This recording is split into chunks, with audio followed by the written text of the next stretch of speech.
أعوذ بالله من الشيطان الرجيم. بسم الله الرحمن الرحيم. الحمد لله رب العالمين والصلاة والسلام على سيدنا محمد وعلى آله وصحبه أجمعين. سبحانك لا علم لنا إلا ما علمتنا إنك أنت العليم الحكيم. رب اشرح لي صدري ويسر لي أمري واحلل عقدة من لساني يفقهوا قولي. أما بعد.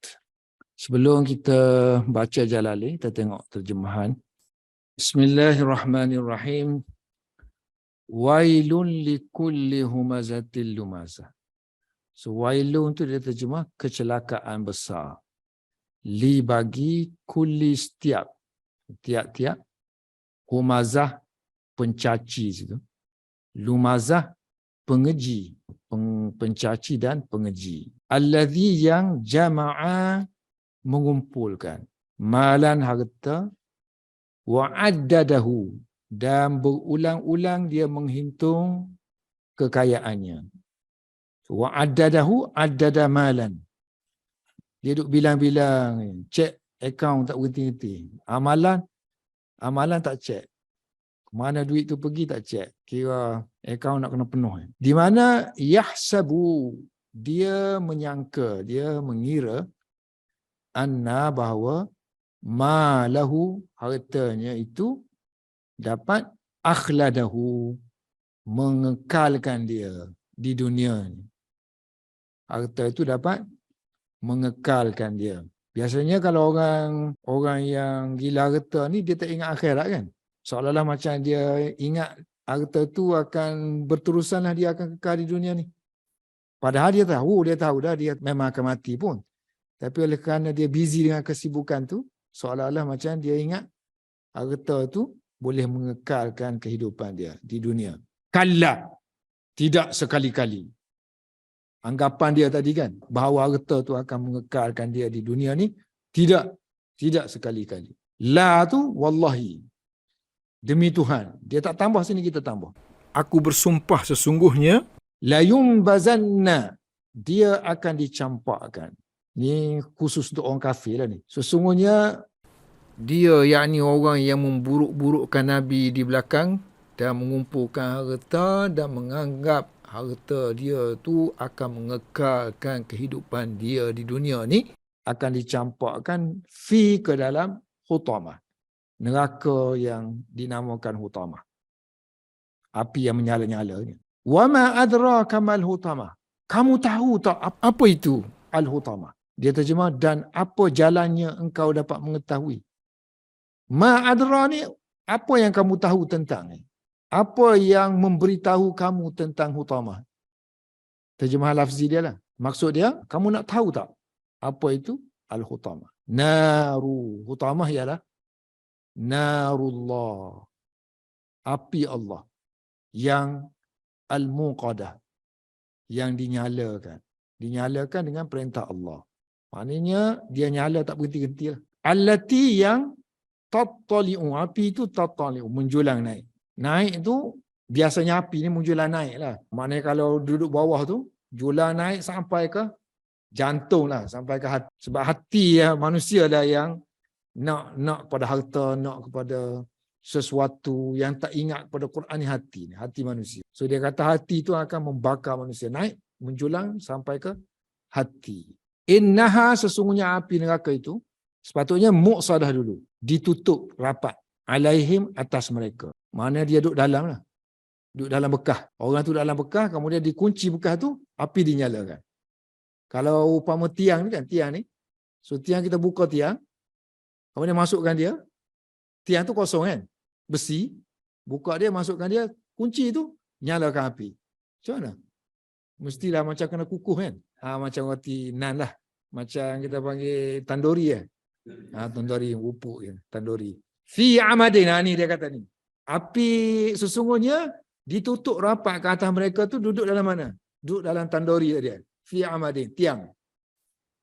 Dalam tiang. tempayan tandori tu kalau kita buat panjang besar, Jadi tiang lah kan. So fi amadin mumaddadah, yang dipanjangkan. Dia kata palang ataupun tiang yang melintang panjang. Yang dipanjangkan. Maknanya kalau tempayan tandori tu pendek aja, Ni kalau panjang tu berakak pergi ke mana-mana, dia akan naik ke atas lah kan. Api tu akan julang dia naik sampai ke atas.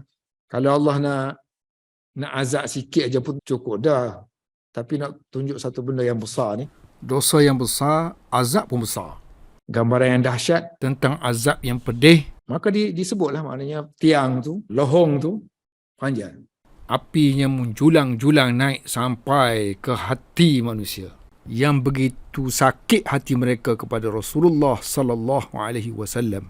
Okey, itulah dia terjemahan secara ringkas, terjemahan ringkas surah Al-Humazah. Okey, sekarang ni kita upgrade kerana kita nak jadi alim ni. Orang alim ni dia kena tahu lebih sikit daripada orang yang hanya bergantung kepada terjemahan. Okey, yang pertama wailun.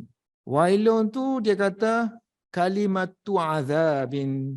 Kalimah yang digunakan untuk menunjukkan azab. Kalimatu azabin. Yakni kalimah yang digunakan sebagai doa untuk minta azab ditimpakan ke atas seseorang. Terjemahan lafzi dia celaka lah. Wailun ni celaka. Orang yang celaka ni orang yang akan mendapat azab. Jadi kalimah ni sebut celaka saja tak ada faedah. Apa faedah dia? Faedah dia akan dihukum.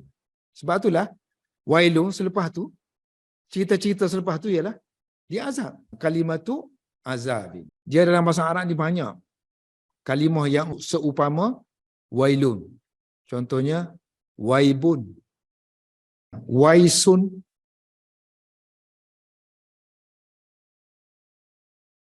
waihun. Waihun. Semua ni makna kecelakaan. Kecelakaan, tujuan dia untuk penghinaan dan juga menunjukkan kepada kecelakaan. Mencelakakan seseorang. Okey, ini satu penggunaan dia. Penggunaan asal dia yang untuk menunjukkan kepada kecelakaan. Penghinaan. Kemudian lama-lama dia digunakan juga untuk takjub.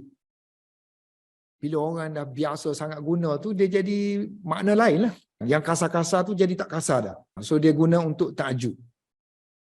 Takjub sungguh. Pelik sungguh lama ni. Benda ni pun tak reti. Okey, wailun ada dua makna yang diberikan. Satu dia kata yang celaka lah. So makna kalimah azab tu kalimah untuk makna celaka. Ataupun dia satu wadi, nama khusus. Wailun itu nama khusus. Satu wadi di dalam neraka Jahannam. Fi Jahannama. Kalau kita kata wadi, artinya dia nama khusus lah. Okey, jadi kalau wailun makna celaka, dia makna doa. Doa kecelakaan. Kalau dia bermakna wadi, makna dia satu statement lah.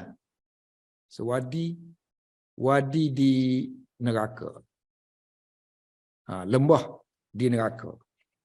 Satu lembah di neraka. Lembah itu akan menjadi milik setiap orang yang melakukan perbuatan humazah dan lumazah. Perbuatan mencaci dan mengeji. Wadi ataupun lembah di neraka ni akan menjadi milik kulli setiap orang yang bersifat humazah, pencaci. Kemudian lumazah, pencela. Ini asalnya mencela Nabi lah ni. Mencela Rasulullah sallallahu alaihi wasallam. Beberapa individu yang mencela Rasulullah sallallahu alaihi wasallam seperti Umayyah bin Khalaf, Walid bin Mughirah. Selain daripada mereka berdua, cuba tengok pada lain biru tu. Ada Jamil bin Amir, Akhnas bin Syuraik dan juga Ubay bin Khalaf. Okey, untuk orang yang ngaji bahasa Arab kan, cuba tengok sini. Kalau dia doa kan, wailun tu doa. Baru kita belajar bahasa Arab, kalau kita mulakan ayat tu dengan kata nama, ayat ni nama dia jumlah ismiyah. So yang mula ni akan jadi mubtada. Mubtada, likullin tu akan jadi khabar dia. Baik. Hukum mubtada asalnya ialah ma'rifah. Kalau kita nak start ayat menulis dalam bahasa Arab, kita kena start dengan kalimah yang ma'rifah. Kita tak boleh start dengan rajulun. Tak boleh. Kena masukkan ar-rajulu. baru boleh. Muhammadun boleh tak? Boleh sebab dia proper noun kan. Dia kata nama khas. Al-Madinah boleh. Kita start dengan Madinah. Tapi kalau kita start dengan Madinah tu boleh tak? Tak boleh. Ini hukum asal dia. Setiap hukum ada pengecualiannya. Traffic light, hukum dia kalau merah kena berhenti. Tapi kalau ambulans, boleh jalan. Maknanya ada pengecualian. So yang ni pengecualian ialah wailun. Ni nakirah ni. Kalau makrifah al-wailu. Maksudnya kalau sekiranya kalimah itu bermakna doa, maka diizinkan dia duduk depan nakirah. Tanpa adanya alif lam. Untung tak belajar bahasa Arab kan. Kalau anak-anak persoalkan, Wailun. Kenapa wailun? Start dengan wailun. So wailun likulli humazatin lumazah. Likulli bagi setiap orang yang mencela, mencaci Nabi SAW. Orang yang mencaci Nabi ni bukan setakat zaman Nabi, sampai ke hari ini. Menyindir, menghina. Okay. Humazah asalnya humazun saja.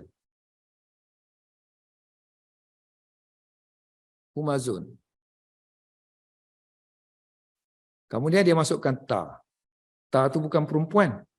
Ta tu menunjukkan dia ni kegiatan mencaci ni menjadi satu kebiasaan. Sangat bekerja mencaci. memfitnah, memburuk-burukkan. Jadi ta tu ta lil mubalaghah. Ta untuk mubalaghah. Seperti allamah. Okey. Ta untuk mubalaghah samalah dengan lumazah tadi. So lumazun campur dengan ta. So ta tu bukan tanda perempuan.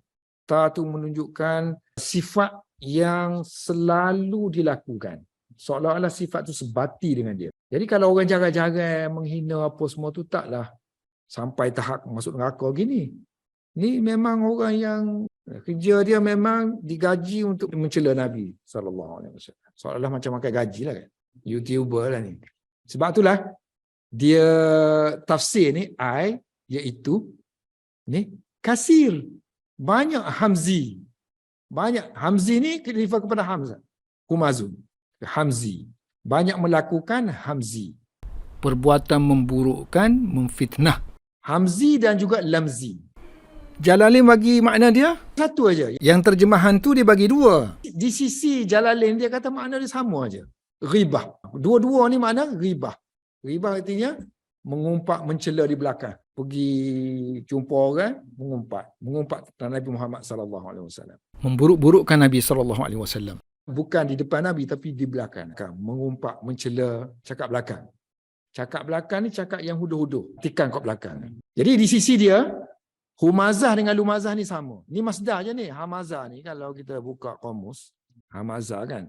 Ni hamazah kan. Dia punya masdar dia hamzun. Hamzun. Slender tu kan. Memburuk-burukkan, memfitnah. Jadi dia kata, orang yang banyak melakukan hams dan lams. Dua-dua makna al-ghibah. Nazalat ayat ni turun, fi man berhubung dengan orang yang kana adalah dia yartabu. Melakukan ghibah, memburuk-burukkan, memfitnahkan. Mencela, mencaci Nabi di belakang. Yartabu an-nabiyya wal mu'minina. Dan orang-orang mukmin. Ni, tengok ni. Ni irtaba. Slender. Kenyataan lisan yang tidak benar, yang bertujuan untuk memburuk-burukkan dan merosakkan nama baik seseorang. Kalau sekali tu artinya ada penggunaan Arab yang menggabungkan antara dua kalimah tapi makna dia sama. Contohnya Orang Arab sebut syaitanun, naitanun. Dia gabung dua-dua. Syaitanun, naitanun. kita kata kata ganda lah, seperti dalam bahasa Melayu kita. Maki hamun gitu. Maki hamun. Samalah maki hamun, dia package dua-dua tu kan. Contohnya dia tak sebut hasanun gitu. Hasanun. Tapi Hasanun basanun. Boleh Hasanun basanun. So dia tak ucap hasanun gitu.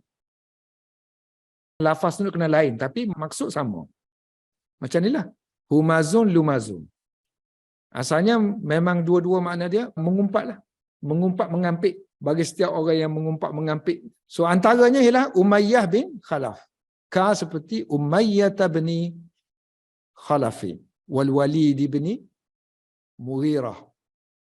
Mughirati wa ghairihima, dan selain daripada mereka. Kalau dalam Hasyiah Sawi tu dia sebut kan, selain daripada mereka tu ialah Al-Akhnas bin Shuraik, tengok sini, Al-Akhnas bin Shuraik, Al-As bin Wa'id, Jamil bin Ma'mar. setengah kata bin Amir. Baik, ayat ni untuk mereka je ke? Tak. Kejadian ni memang kejadian pada waktu tu sesuai dengan mereka lah. Tapi ayat ni bukan ditujukan khusus kepada 3-4 orang tu aja, tapi ayat ini ammah, umum. Dia ada satu kaedah, Iaitu al-i'tibaru bi umumil lafaz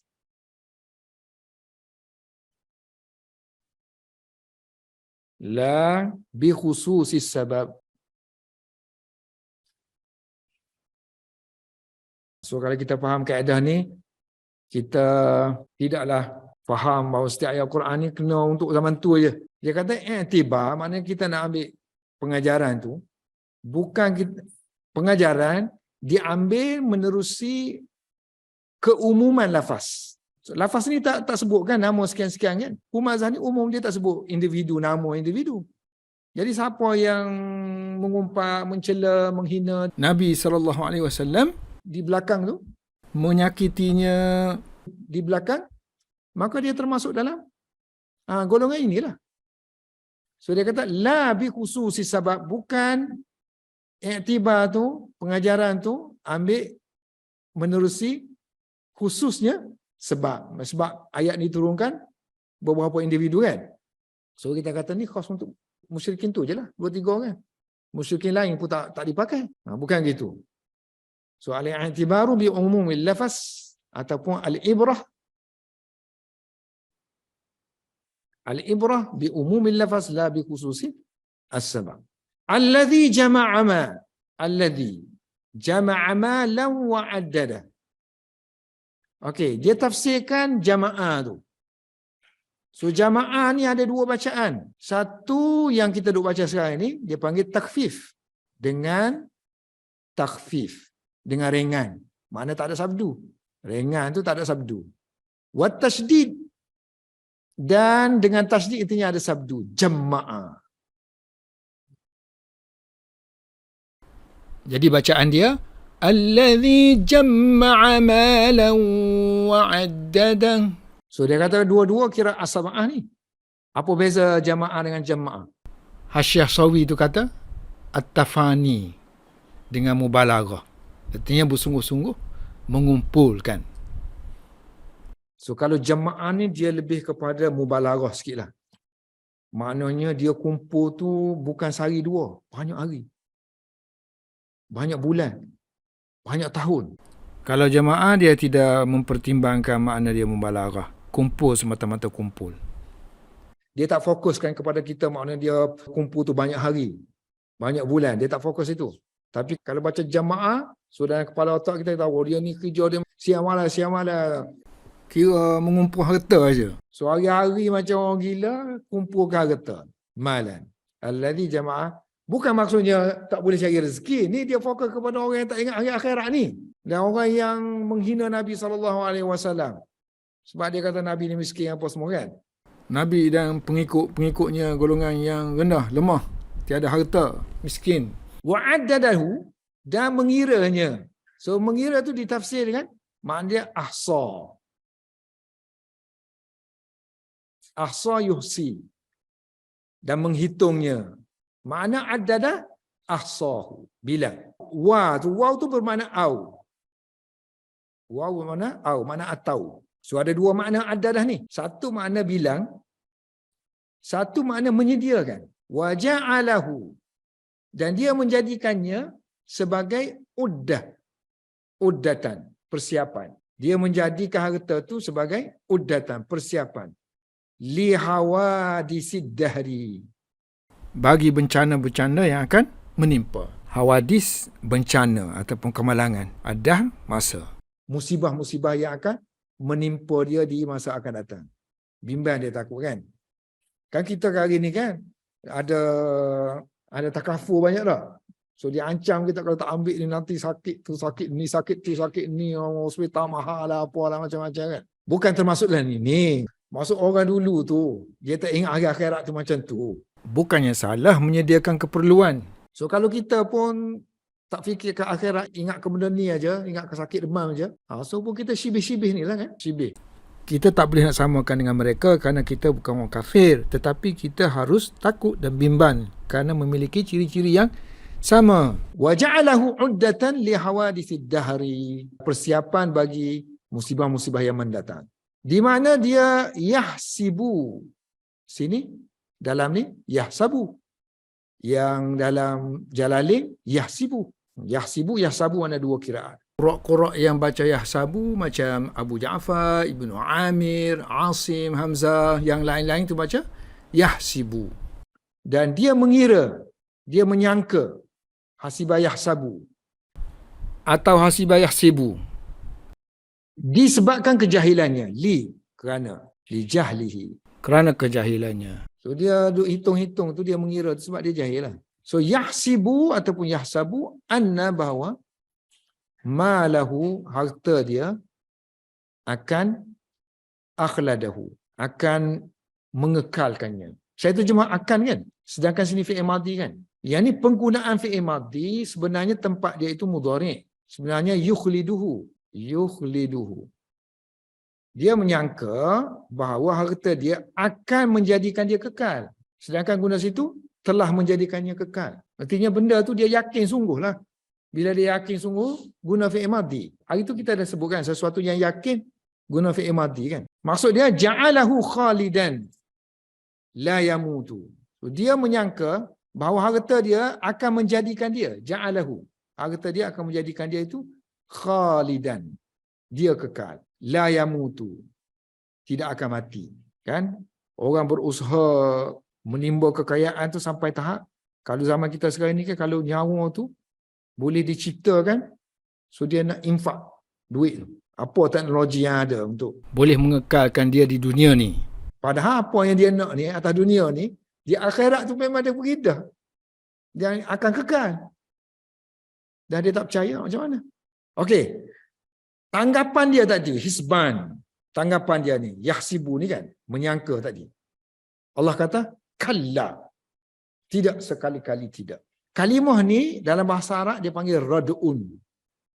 Untuk bantahan. Untuk penolakan. Mencegah, menghalang dia daripada menyangka. Kalimah ni nanti kita belajar Hidayatun Nahu. Akhir sekali bab partikel kan. Bab huruf. Dia panggil fawaid huruf kan. Kalla ni termasuk huruf. Kalla. Dia kata kalla ni guna untuk rad'un. Untuk rad'un. Untuk bantahan. Untuk penolakan. Penghalangan. Pencegahan. Tidak. Apa yang kamu sangka itu tidak. Bukan. Sekali-kali tidak. Berhentilah kamu daripada sangkaan kamu tu. Berhenti. Kemudian Allah bersumpah. Kat sini. Sebab ada la tu. Kalau fi'il mudhari' tiba-tiba dia ada la gitu kan. Itu maknanya tanda sumpahan lah tu. Disembunyikan demi tadi. Demi diriku. Kalau Allah sebut sini, demi diriku. Aku bersumpah. Sesungguhnya. Jadi la tu jadi makna sesungguhnya. La yumbazanna. Biasanya kalau contohnya kita ada wallah kan. Ini sumpah. Kemudian kita start sini. Penyambut dia. Kita akan guna la di sini. Kemudian fi'il mudhari' sini. Sini kita ada penguat lagi. So ini penguat pertama, penguat kedua. Yang ni penguat pertama, satu, demi, sesungguhnya. Yang ni pun sesungguhnya lagi. Banyak sesungguhnya kan. Maknanya Quran memang nak mencela sungguh-sungguh orang yang mencela Nabi ni. Memfitnahkan Nabi, memburuk-burukkan Nabi. Bukan setakat Al-Quran mencela orang yang sebegini, bahkan Al-Quran mengancam sungguh-sungguh. So nak ancam sungguh-sungguh mestilah menggunakan alat-alat penguat. Alat-alat yang menunjukkan adanya kekuatan, penegasan tentang apa yang nak diancamkan. So ancaman di sini ialah orang yang seperti ini akan dicampakkan ke dalam api neraka. Aku bersumpah. Sesungguhnya yumbazanna, Tengok dia punya tafsir, dia kata apa? Jawabu qasamin. Ayat ni penyambut kepada sumpah. Dan sumpah tu dihazafkan. Mahzufin. Wallah tadilah dihazafkan. Demi Allah. Wallahi la yumbadanna fil hutamah. Demi Allah, dia akan dicampakkan ke dalam neraka hutamah. Lepas tu barulah dia tafsirkan yumbazan tadi. Yumbazan kamu tak berapa reti. Kalau yutrahanna, faham tak? La yutrahanna. Kamu akan dicampakkan. Taraha, tengok kamus. Taraha yatrahu. Mencampakkan. So kalau dicampakkan, yutrahu. Kalau kita nak takkid kan, kuatkan, kita masukkan nun takkid ni. Kemudian masukkan lam. Lam takkid. Kemudian sini kena bagi ataskan. La yutrahanna. Campak ke dalam khutamah. Khutamah ni ambil daripada perkataan hatama. Smash. Memecahkan. Jadi dia kata nama neraka tu neraka yang memecahkan. Artinya siapa yang masuk dalam dia, dia akan pecahkan. Hantuk sana, hantuk sini. Baling sana, baling sini kan. Biar berkecai. Remuk. Jadi dia kata neraka itu allati tathimu. Yang akan memecahkan. Yang akan smash. Kulla. Setiap. Ma ulqiya. Setiap yang dicampakkan. Ma ulqiya. Ma ulqiya. Fiha ke dalam neraka hutamah itu. Baik. Musyrikin Mekah tak tahu. Siapa-siapa pun tak tahu. Nabi Muhammad pun tak tahu. Apa benda? Hutamah tu. Allah pun. Nyatakannya dalam bentuk soalan yang tak mungkin dapat dijawab. Wa ma adraka. Apa yang adraka? Apa yang memberitahu kamu tentang? Mal hutamah. Apa itu hutamah?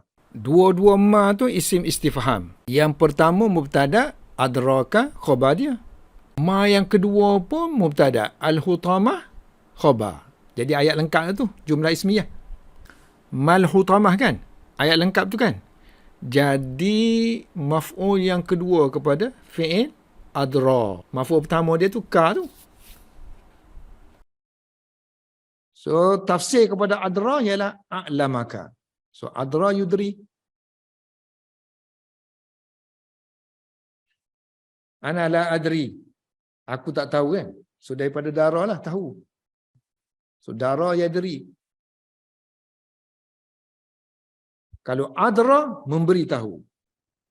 Jadi soalan yang ditanya ni bentuk dia untuk tahwil, menakutkan.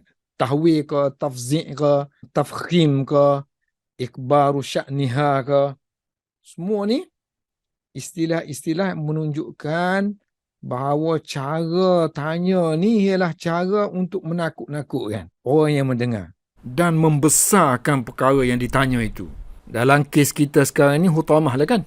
So kalau Nabi pun harus takut kepada neraka hutamah, maka orang-orang lain pun kena takut dan gerung lah terhadap ancaman Allah Subhanahu Wa Taala itu. Jadi dia kata hutamah ni makna wama adraka. Kamu tahu tak apa itu hutamah? Benda tu besar. Neraka tu besar. Ketakutannya amat dahsyat.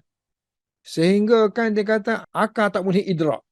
Akal tak boleh faham. Akal tak mampu untuk mentasawurkannya. Tak mungkin terfikir oleh akal manusia. Sebab itulah Allah sendiri jawab lepas tu. Narullahil muqadah. Uslub wama adraka mal hutamah ni, uslub menakutkan ni, banyak digunakan dalam kalam Arab. Contohnya dalam Quran sendiri, selain daripada wama adraka mal hutamah, wama adraka ma yaumuddin, summa ma adraka ma yaumuddin. Lagi wama adraka ma illiyun, wama adraka mal aqabah, wama adraka mal qari'ah. Kalau dalam syair-syair pun ada uslub wama adraka wama adraki ni. Jadi oleh kerana hutamah ni, neraka yang mana kalau dihumbai masuk ke dalam tu, dia akan smash. Dia akan hancurkan. Dia akan hempat. Jadi neraka tu neraka yang menakutkan. Jadi istifham atau pertanyaan itu bukan untuk tanya, tapi untuk menakut-nakutkan dan membesar-besarkan perkara tersebut. Kemudian dijawab, Narullahil muqadah. ini pun dihazafkan hiya. Neraka itu ialah narullah. Hutamah itu ialah narullah. Neraka Allah, sebut neraka Allah tu untuk membesarkan lah. Sebab Allah kalau sebut neraka tu, Allah yang cipta, Allah yang buat, artinya kalau Allah nak azabkan seseorang, mestilah azab tu azab yang besar lah.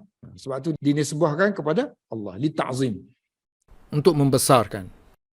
Sifat kepada nar ialah muqadah. Muqadah tak faham, tengok musa'arah. Musa'arah, yang dinyalakan. Musa'aratu. Oleh kerana tidak ada yang boleh menjawabnya, melainkan Allah Subhanahu Wa Taala sahaja. Maka Allah pun jawablah lepas tu. Iaitu, oleh kerana dah sebut dah hutamah ni apa kan? So tak perlu lagi sebut hutamah itu adalah neraka. Neraka Allah.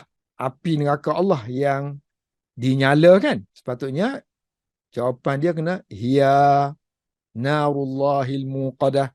Tapi oleh kerana sudah difahami, maka tak perlu disebut lagi hiya narullahil muqadah. Jadi Allah sifatkan na tu dengan kata sifat, bukannya dengan kata kerja. Kalau kata sifat menunjukkan bahawa benda tu kekal dengan nar. Makna nyalaan tu dia sebati dengan nar. Tak padam-padam. Nar tu adalah nar yang dinyalakan oleh Allah Subhanahu Wa Taala. Di hari akhirat, maka dia kekal. Sesuatu yang kekal digunakan kata sifat dalam bentuk wazan kata sifat. Menunjukkan kekal. Berbanding dengan kalau guna kata kerja. Sebab kalau kita guna kata kerja pun boleh membayangkan keterangan bagi nar. Tapi Allah guna al-muqadah, al-musa'arah. Yang ada flame dia tu. Flame ni, kalau api ni kalau ada flame dia, flame tu lah yang marak tu, yang boleh menyambar-nyambar. Tapi kalau api tu kalau dia dah panas sangat, so dia tak menyambar. Tapi kalau api tu mula-mula, dia menyambar. Menyambar sampai ke tubuh manusia dan pergi ke hati manusia. Allati yang tattali'u. Tak faham tattali'u, tengok tusyrifu. Yang akan menjulang. Naik. Asyrafa yusyrifu, naik. Yang akan naik, api itu akan naik sampai ke ala. Kalau kita kata naik hingga ke kan tak? Tapi tak, dia guna ala. Maksudnya maknanya api itu duduk atas tu. Duduk atas tu. So alal afidah. Naik sampai ke hati dan duduk atas api tu. Duduk sampai ke hati dan duduk atas hati tu. Ittala'a ala mengikut ahli lughah sama dengan makna balagha, sama dengan makna wasala, makna sampai ke hati. Yushrifu alal afidah. So afidah tak tahu. Makna dia kulub. Hati.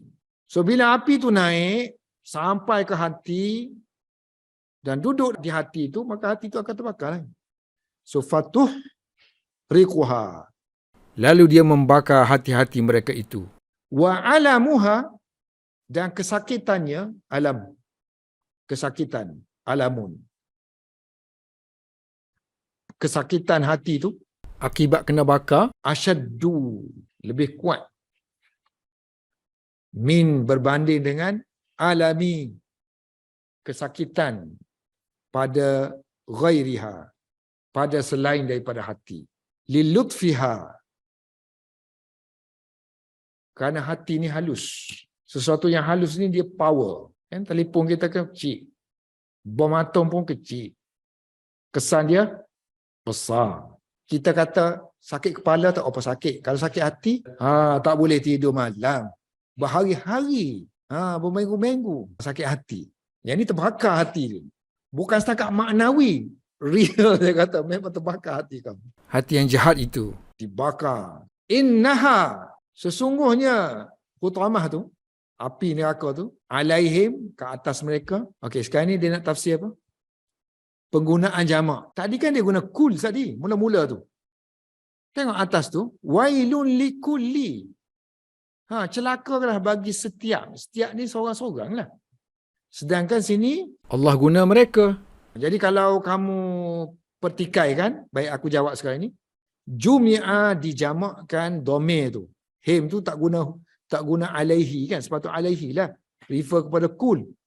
So kul ni sepatutnya guna alaihi. Innaha alaihi sepatutnya baca macam tu. Tapi Quran guna alaihim. Ri'ayatan kerana mempertimbangkan li makna kepada makna kul. Kalau setiap orang semualah kan. Setiap tu semualah. Makna dia semua. Jadi sama aja lah kulli. Kalau kita terjemah setiap pun makna dia semua. Setiap orang datang. Maknanya semua datang. Cuma kalau sebut setiap tu dia lebih nak suruh nampak individu lah. Kalau semua dia lebih nak suruh nampak kolektif tu. So maknanya penggunaan kul ni kadang kita guna mufrad. Kadang kita guna jamak. Kalau kita guna mufrad, kita pertimbangkan lafaz dia. Ni lafaz dia mufrad. Kalau kita guna jamak, kita pertimbangkan makna dia. Contohnya kita kata kullun zahaba. Betul ayat kita. Kullun zahabu. Betul juga. Ini singular kerana pertimbangkan lafaz ni mufrad. Kalau jamak, pertimbangkan makna kul. Everybody. Artinya all. Innaha alaihim mu'sadah. Sesungguhnya api itu ke atas mereka mu'sadah. Mu'sadah mana? Tutup. Belakang sekali itu. Mutbaqah. Tengok mutbaqah. Belakang dia. Mu'sadah tu bil hamzi wa bil waw badalahu mutbaqah. Ini tafsir dia.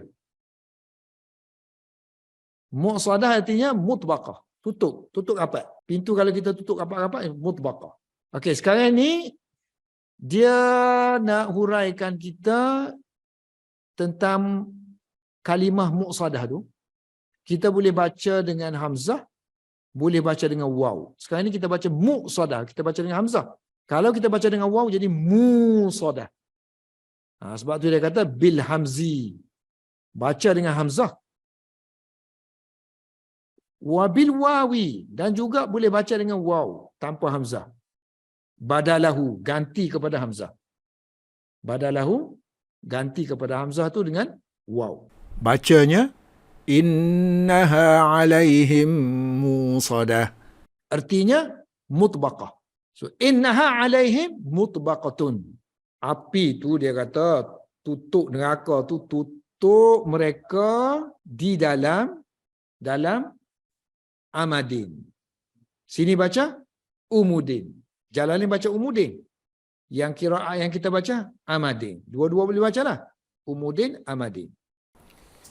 Bacaannya fi umudin mumaddada. Ini qiraat Syu'bah an Asim. Hamzah, Kisai dan Khalaf. Bidhammi. Baca dengan dhammah dua-dua huruf. Ain dengan mim. Bidhammil harfaini. Dua huruf. Dan juga boleh wabif fathihima. Baca dengan fathah untuk dua-duanya, iaitu ain dan mim. Macam qiraat yang selalu kita baca amadin. Fi amadin mumaddadah. Amadin kemudian dia huraikan mumaddadah tu dari segi grammar. Mumaddadah tu kata sifat bagi amad. Dia kata sifatun. Sifat kepada kalimah yang sebelum dia. Lima bagi sesuatu yang qablahu. Sesuatu yang sebelum dia. Artinya kalimah yang sebelum dia ialah amadin ataupun umudin kan. Amadin ataupun umudin tu sifat dia mumaddadah. Yang dipanjangkan. Jadi maksud dia sini. Fatakunun naru. Maka jadilah api. Maka dengan penerangan kita tadi. Jadilah api tu. Duduk di dalam tiang tu. Amadin tu mana tiang tadi kan? Tiang yang panjang. Jadi api itu Dakhila di dalam umudi. Maknanya orang tu tak nak keluar lah. ini satu bayangan bahawa mereka ini diazab dengan azab yang amat pedih. Bukan di tempat terbuka tapi di tempat yang tertutup. Jadi mereka tak boleh melepaskan diri kerana semua arah tertutup. Atas, bawah, depan, belakang, semuanya tertutup. Dan panas dengan bahang apinya yang sentiasa menyala. Okey, cuba kita tengok perkataan Hutamah. Ini hing kepada Humazah. Tengok, dia punya lafaz sama kan? Wazan dia sama tak? Humazun, Hutamun, Humazah, Hutamah. Sama kan? Dia hing. Hing maknanya orang yang buat perbuatan jahat macam ni, balasan dia kecelakaan macam ni. Humazah, Hutamah. Lafaz pun sama, makna pun sama. Sebab Hamazah ni, asal dia makna kasara. Memecahkan. Bukankah tadi dia terjemahkan Hutamah tadi, daripada Hatama, makna memecahkan. So maknanya orang yang memecahkan hubungan kaum kerabat, saudara mara dengan cara dia mengumpat, cara dia mengeji, menghina di belakang, memecah belahkan masyarakat, kaum keluarga, sahabat handai. Balasan dia pecah jugalah. So masuk neraka, dia akan dilempar, dipecah-pecahkan. Sebab Hutamah tu sendiri maknanya pecah-pecah. Siapa yang masuk, dia akan pecahkan. Tengok hebat ayat Al-Quran kan. Okey, yang dia bagi ni satu je kan. Humazah, Lumazah ni dia kata semakna juga. Tapi ada ulama kata lain-lain lah. Macam Humazah ni lebih kepada berdepan. Kata depan. Yang ni kata belakang. Kata depan, kata belakang. Maknanya kata menyakitkan hati ni di depan. Yang ni kata di belakang. Lumazah. Depan, belakang. Tikam belakang lah.